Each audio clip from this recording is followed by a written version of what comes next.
It might help if I add myself to the stream here. I'm a little off kilter. You see, I didn't even do my countdown clock today. I tell you, you become such a creature of habit that if you get out of the habit, you miss things along the way. I didn't do my countdown clock. I didn't have my face on here. But anyway, we'll still make it through. I'm convinced. Thanks for sticking with us, and those of you that were waiting for us last night. Hopefully, you got the word in time to redirect your efforts and do some other things yesterday. But it's good to have those of you here today for Speaking of Zane, and we'll be a pretty quick one tonight. But let's see, we've got Amy in there. Hey, Amy. Well, geez, I didn't. Um, I was watching after the day. You guys had a big storm there that was like region wide through Omaha and Plattsmouth and Bellevue and all over the place. And I don't recall there being any kind of severe weather warning for you guys, but it sounds like a lot of you across a pretty wide swath were without power up there for a while. I hope everybody is getting back to normal, but that looked like a crazy event and somewhat unexpected. So glad you guys are doing okay.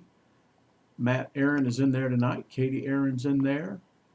All right, so we got folks from all over the country joining us here tonight for Speaking of Zane. And we'll just have a few updates. There's Kathy Cobb. Hey, Kathy and Gordon, how are y'all? Good to have you in there. Good to have you on Speaking of Zane. Just a few updates. You may have been wondering about um,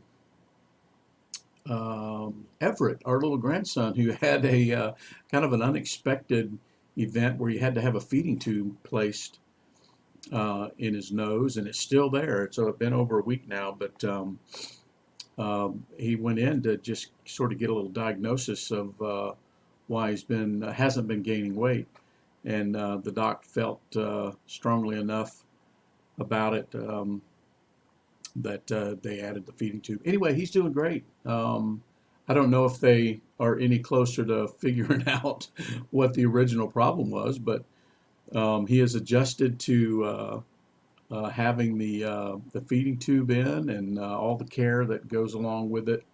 And anyway, so I'm sure he's going to be just fine. I don't know what the prognosis is, but boy, you couldn't tell. That little kid is so active that it would be hard to tell. Right now, he doesn't appear to be anything wrong with him. So anyway, we'll certainly keep an eye on that little fella. But let's see what else we have. I know we will not be joined tonight by Steve Shirley because him and Kathy are on their way to Iceland, I saw. I had no idea they were making a trip up there, but they are en route right now. I believe that's true. If my timing is, if my mathematics is correct, it looks like they're on their way to Reykjavik. So that'll be a fun trip. I look forward to some of their pictures there. I had the pleasure of visiting Iceland when I was stationed in the UK. We took a training flight up there for a few days, and wow, what a fantastic landscape! Just an incredible, nothing like you've ever seen. Just an amazing place. We went to Keflavik, which is also on the lower coastline there. Reykjavik, I think, is the westernmost.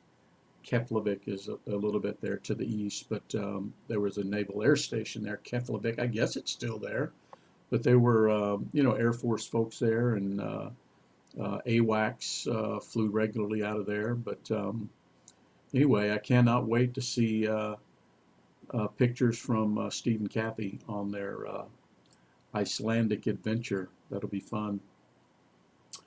All right, let's see what else we got here. Lori and I, both independently of one another, just posted an update that hit right about the same time about the Running to Honor 5K that we're planning to to do again this year. And that's sort of in concert with our friend Aaron Bartle up there um, in Michigan. And we were introduced to him through the Aarons, Matt and Katie Aaron. And if you recall, we had Aaron on as a guest earlier in the year. And one of his flagship events for his organization during the year is this Running to Honor 5K. And they're really on a mission to honor the fallen. And so anyway, we did it virtually last year and had a group here in town um, participate, and we're going to do it again this year. And you can go look at Speaking of Zane Facebook group or look at Lori's page, and you can get the details. We're going to do it in Woodstock, Georgia, again at the trailhead for Noonday Creek Trail. So if anybody wants to come join us on that Saturday morning, we'll be, I guess we'll start walking about 9 o'clock or so and go till we pass out. So we'll see how things go. But thank you guys, anybody that wants to come along with us. And I know there's several of you across the country that are participating as well. So we'll look forward to comparing pictures and having a good time with it. Okay, well, let's see. What else we got? Oh, I wanted to tell you about around this 4th of July time frame. I don't remember how it all came about, but my wife is a very, um, unlike me, she'll see something that she thinks somebody would enjoy and she'll get it and she'll gift them with it. Well, she got me some items here sort of in rapid succession. I don't know if they were Father's Day, 4th of July gifts or whatever, but she got me this really neat, it's called The Portable Patriot. It's a book of documents, speeches, hang on a second, documents, speeches, and sermons that compose the American soul. Just a neat little pocket book of all kinds of patriotic letters and memos and documents and stuff. I'm having a good time making my way through there. And she got me a really nice little pocket constitution, which is always handy. And then she got this, one of our friends told us about this. She got this, the Patriot Prayer Warriors 40-day journal. And really kind of cool, just gives you something, to journal about and something to list your daily thoughts and prayers and stuff like that. So anyway, I have a very thoughtful wife. She is much more thoughtful than I am when it comes to this kind of thing, and I'm grateful for that. But I thought I'd point those out since they're very patriotic. And let's see, we have some other folks joining here. Good crowd tonight on Monday night, Speaking of Zane. This is the 152nd week that we've done this. Let's see. Oh, Aaron. Hey, Aaron, speak of the devil. Aaron Bartle up in Michigan. Aaron's on here with us tonight. Aaron, good to have you. And thank you so much for remembering our son. I tell you, it's a blessing to have people that will say his name with us and make sure he's not forgotten. And we sure appreciate your what you do and your heart and your organization up there. And we're proud to know you and look forward to running and walking again this year. So good to have you in there. There's my Aunt Cindy Pittman over in Alabama. Hey, Aunt Cindy, good to have you in there. Always. There's my cousin Toby down in South Georgia. There's my dad down in South Georgia. Hey, Dad. Mac Marine joining us tonight. Good crowd here on a Monday night for Speaking of Zane. So, geez, you're probably wondering what the hat of the week is. Well, I've been having a little all day long trying to think, okay, what's the hat of the week? What's the hat of the week? What's the hat of the week? And it just hit me like 5 minutes before. This is the hat of the week. I bought this hat in Cuba. My daughter Charlotte and I visited Cuba a couple of Decembers ago, maybe 2018. And that's when you could still visit for certain reasons. And we had to declare our purpose. It was educational. Charlotte was still in college. And go to if you're interested in how that trip went, and go to my Facebook page and go to my photo albums and find the one for Cuba. And it's amazing. I guarantee you, it's absolutely amazing that place. It's I don't even know how to describe the place and the people adequately, but I'll tell you that I hope that this is the time when they are able to um, make some headway in moving away from the oppression they've been under with communism. Since Fidel Castro, it's been decades now, 5+ decades that they have been in the state that they're in. And can you imagine I mean, they're a totalitarian regime. I mean, they're without a doubt a communist dictatorship. Um, can you imagine if they were even a socialist country, let alone a capitalist? They used to be a capitalist nation and did very well in the all up into and through the 50s. And as beautiful as the place is, as rich as the history is, as adoring as the people are, the weather is beautiful, as close as it is to the U.S. Can you imagine what they could be? I mean, there's no limit on how prosperous that nation could be, but they've been under the thumb of an oppressive regime. And I mean, I don't know how the people do it I don't know how the people will do it on their own. I honestly don't. Um, I don't know how the people without some outside help.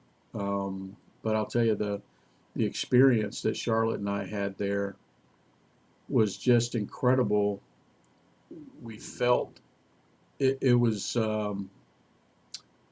we were scared at some points. We were not fearful for our lives or anything, but um, we knew that we knew that it was a coin toss. Half the people would are pro establishment, pro communism, pro Castro, really pro nationalism.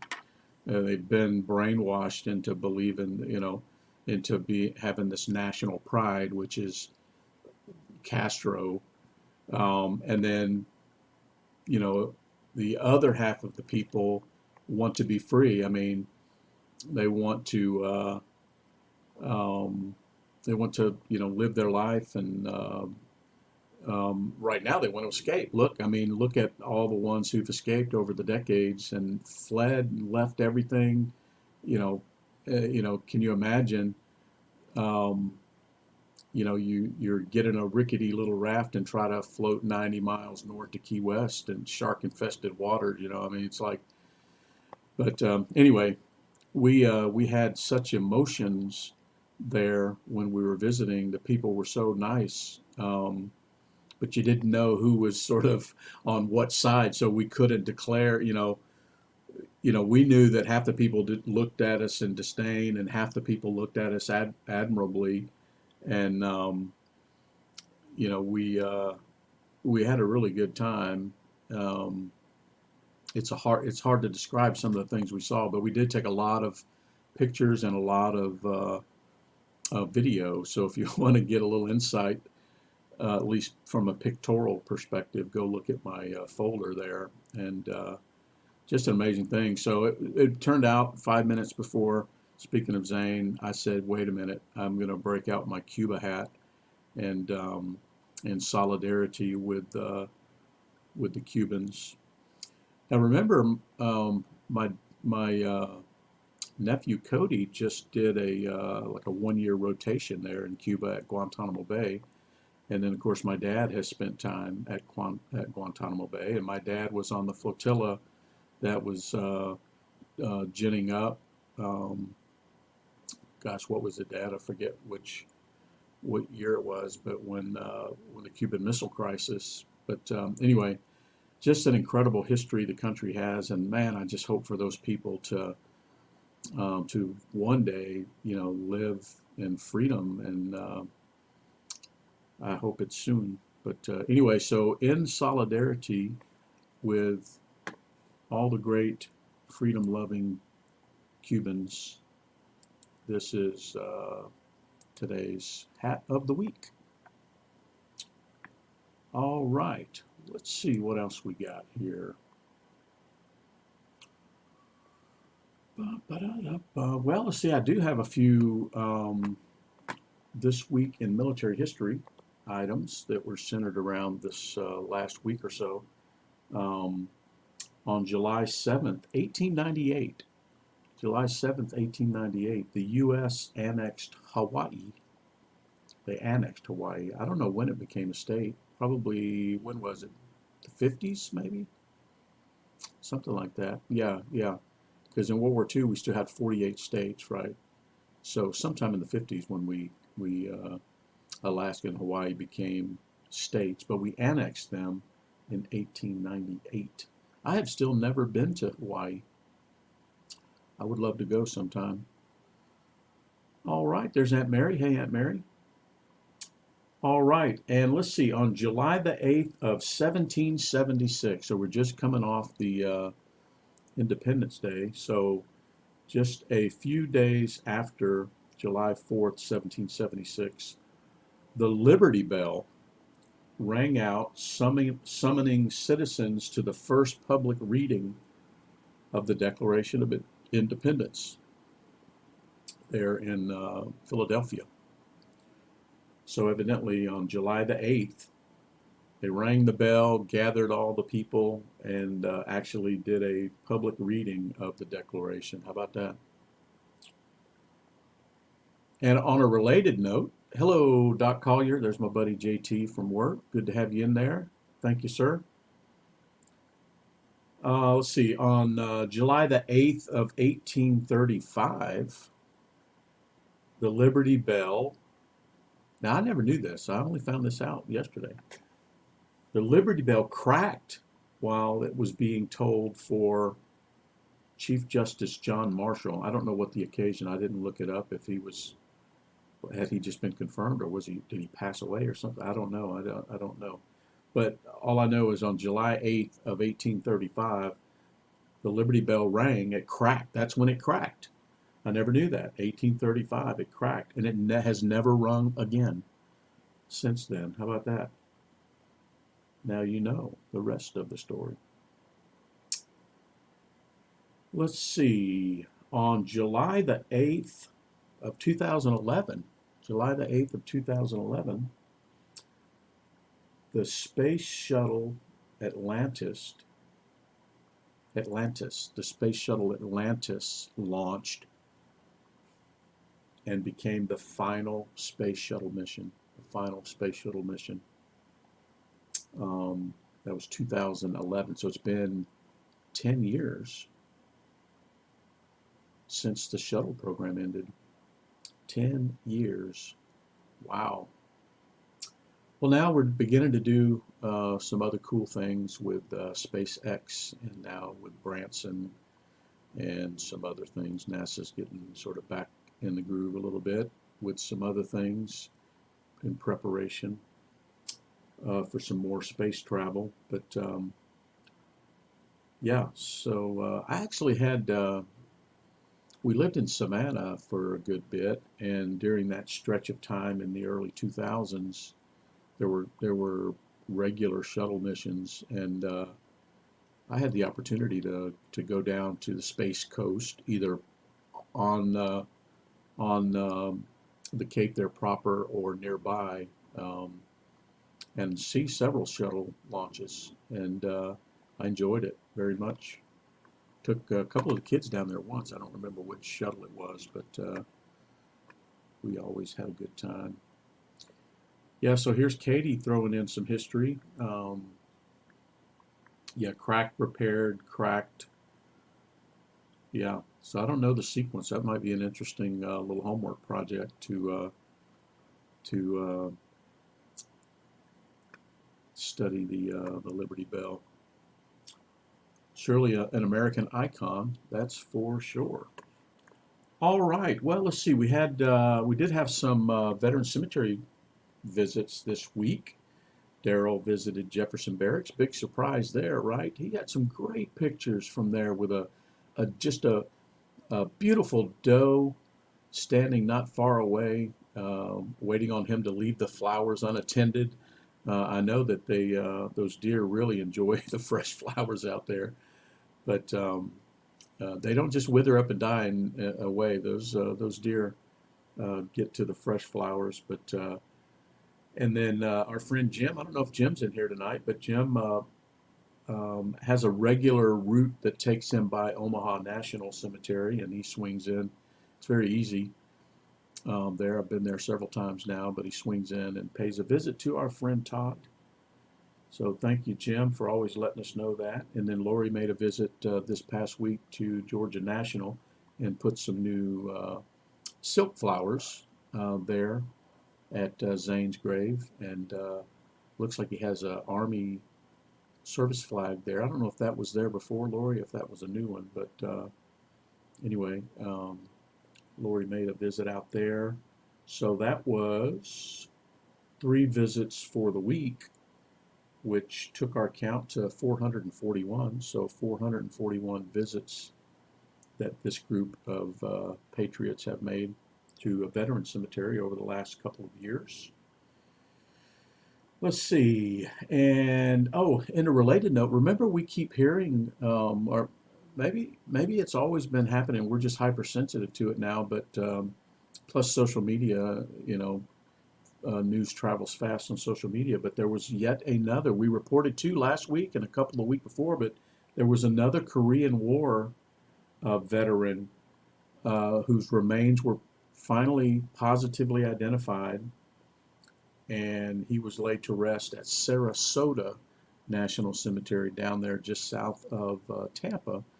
Lori and I have both visited that. It's a fairly new cemetery, very nice place down there just south of Tampa. Sarasota National. Army veteran Corporal Herman Phy, Phy, was laid to rest there after 68 years. Just incredible. Just incredible. So that was our Veteran Cemetery Challenge, and we did reach a somewhat of a milestone on our Thank a Vet Challenge. We had several new ones this week. In fact, we had 16 new thank yous that I'm aware of. I know Matt Aaron was out with, I don't know, remember who you said you were out with for lunch or dinner or something, Matt, and you guys thanked a Vietnam vet. Jim in Omaha thanked the gate guard there at Offutt. Let's see, Daryl had a little trifecta somewhere. I can't remember where he said he was, but he was able to thank a Navy vet, another vet who had spent time in both the Marine Corps and the Navy, and then he ran into an Army vet that was wearing a Purple Heart hat. So he got 3 in the same day there. And then my Aunt Paula had another good week. I don't know if Aunt Paula's in here tonight, but she actually had a pretty good high again this week. Remember last week she had, I don't know what she had, 20 or so. But she was out. She posted that she was out at lunch one day this past week, and there were 7 police officers sitting having lunch. And not only did she go and tell them, thank you for your service, but she picked the tab up. And there she is. So thank you, Aunt Paula, for doing good work. You're a genuine human. And so that was the 7 officers. And then she thanked another veteran that happened to be there at the same place. And then she thanked the sheriff's deputy. I don't remember where that was. So Aunt Paula had quite a haul this week. Doesn't take much, does it, Aunt Paula? You're out and about. You're a very active lady, and you're out and about interacting with people, and you're stumbling across veterans, and you're telling them thanks, or law enforcement officers, and boy, I bet you made their day. And then Ken had a great story. Ken posted that he thanked an Air Force vet. Now, Ken, did you have a dialogue? You must have had a conversation with him, because you learned that he was an F-111 Wizzo. He was a weapons systems officer, so he was a right-seater in the F-111s.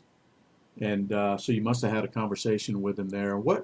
How old do you reckon he was, Ken? I wonder if perhaps he was one of those F-111 drivers at Lakenheath or Upper Hayford when we bombed Libya back in 1986. But anyway, so we had a really good week again for thanking veterans and law enforcement officers. I think we had 16 total for the week. And drum roll, that took our count to 902. 902. So we breached the 900 thank you threshold. So great job, everybody, for that. And 92 more to reach 1,000. How about that? 92 more to reach 1,000. We are doing pretty doggone good. I'll have to look back and see actually when we started that, but I think it was May of 2019, right, Lori? We were coming back from Texas A&M, flying back, and I think that's when it all started. The thank yous.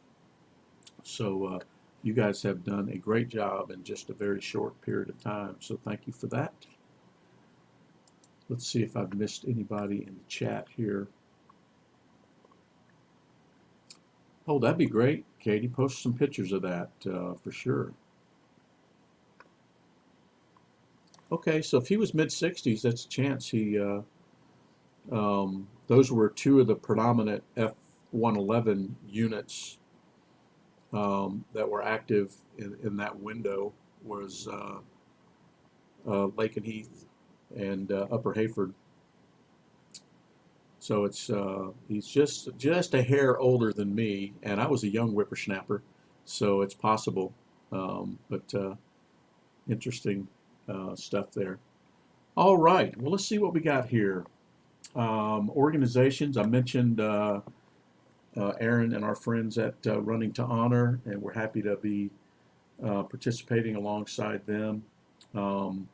Nothing new from Kelly down at My Warrior's Place, except that if you don't follow her on Facebook, you should, because she's got stuff going on all the time and always has needs too. She uses social media as a great forum to solicit, help or things that they might need or whatever. And the power of, people connecting each other together is a good thing. But good stuff. Okay, we did unfortunately have we lost someone this week, and this was as a result or a byproduct of the storm that came through Florida. And fortunately for Ken and Aunt Paula and all those friends of ours that live in the Tampa Bay area, evidently you guys were okay and no ill effects there. But on that northeast side of the front, there was some tornadic activity up into Georgia and up into the submarine base there at St. Mary's in coastal Georgia. Had a tornado hit, and then down in Jacksonville there was a sailor by the name of Deshaun Johnson was actually killed when a tree fell on his car right there at just outside of Naval Air Station Jacksonville. So terrible to hear that. Okay, well, I think I have made it through my notes. I can't think of anything else to offer you folks. I need to get back in the habit of looking at Zane's Facebook posts. Now that I have not done that for a little while, I'm sure I will find some treasures because I have not completely mined his Facebook. So I know there's things out there that I either have not seen or haven't seen for a while, and it always gives me a thrill to find something new, a conversation that he had or something that he posted, and I need to get back to that and see if I can dig up some things to share with you all in the coming weeks. But that is it for sure. Have a great rest of your week. We're already past Monday, so have a good rest of your week. We'll look forward to seeing you again Sunday night right here for Speaking of Zane. Keep the folks in Cuba in your thoughts and prayers, and also our friend Steve and Kathy Shirley, that they have a good trip to Iceland and back. And we'll have to keep an eye on Steve and make sure that he's posting plenty of photos for us to admire. So have a great week, everybody. Make it count. Don't forget to check on your buddies. And if you see a vet, tell them you appreciate them. It's the least that we can do. We don't know them all, but we owe them all. All right, everybody. God bless. We'll see you next week.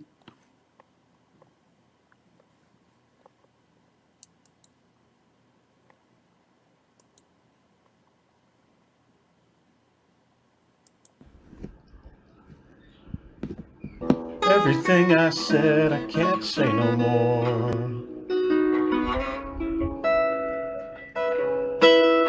And everything I did, I can't do no more.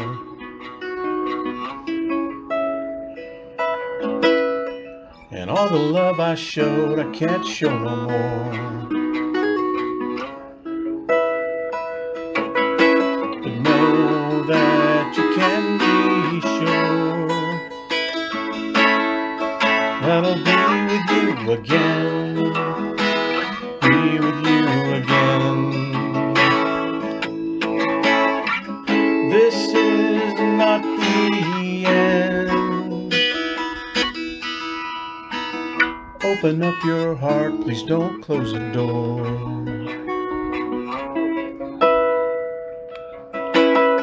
My love for you is there and forevermore. My love will carry on if you'll just say my name again. Say my name again. This is not the end. All I wanna say, I can't say no more.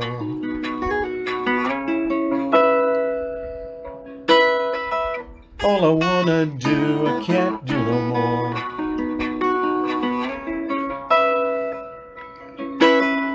And all the love I shared, I can't share no more.